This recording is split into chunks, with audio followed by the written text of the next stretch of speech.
let's start. Umpisahan natin sa face. Hindi na talaga ako nag-introduction. Okay lang yan. Basta gusto ko kasi mabilis ang video lang. Ito yung mga product na ginagamit ko during pregnancy and after delivery.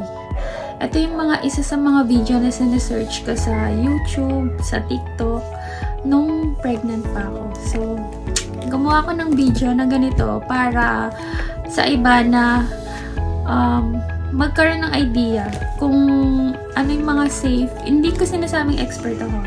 Ito lang yung mga ginamit kong items during and after delivery. So, umpisahan natin sa face. Ito yung ginagamit kong facial wash. Celotex. Dalawang klase yung tatlong klase yata yung Celotex or dalawa. If I'm not mistaken. Pero ang ginagamit ko is yung may beads. Yung may beads na Celotex. Yung, gentle exfoliating facial wash with dual vitamin nourishing beads.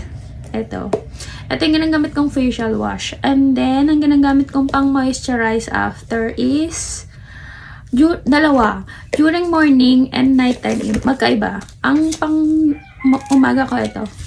Jojo Ala Ice. 3-in-1 ng Skin Lab. Ito. Maraming ganito sa sa Watsons. Kung nagta-trial and error pa lang kayo na hiyang sa skin nyo, try nyo yung yung nakapack. Meron kasing naka-tube, nasa container. Ito, siya, yung parang naka-sachet siya. Sachet. Basta ganito yung itsura niya. Ano nga ba to? Ilang ml to? Ito lang naman kasi yung ganitong size niya eh. 20 ml ito. 20 ml. No, 20 ml more. Basta ito, Jojo Ala Ice. Ang panggabi ko na moisturizer is ito, Cetaphil. Moisturizing cream. Ginagamit ko rin to actually sa sa skin ko. Hindi lang siya para sa face. And then, gumagamit din ako ng, next natin is sunblock. Gumagamit ako ng sunblock. Mawala na lahat, wag lang sunblock. Itong isang to, ang brand niya is You. Ano siya, You. Nabili ko to sa Watsons. Mayroon din to sa Watsons eh. Meron din sa, supermarket.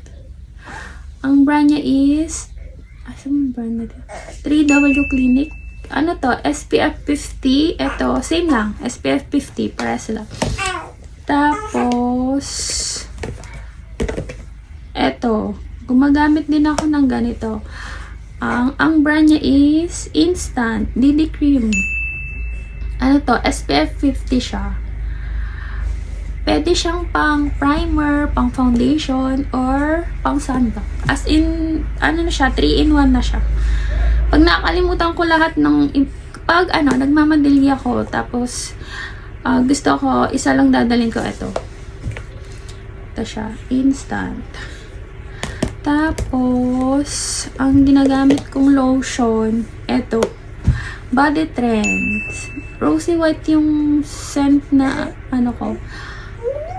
natural ingredient naman siya, so safe for pregnant and breastfeeding mom. Hindi ko sinasabing expert ako. Ito.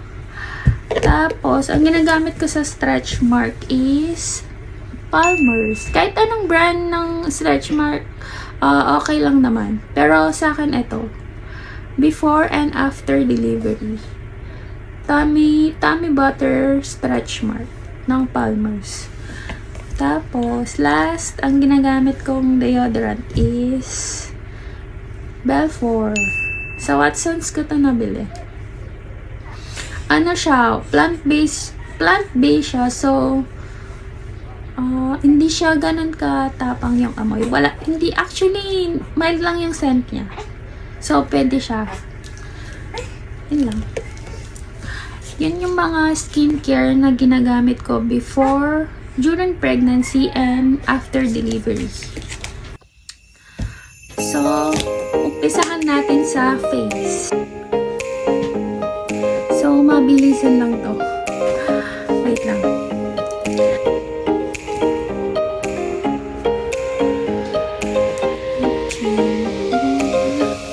So, let's start. Ang baba ng energy. Let's start.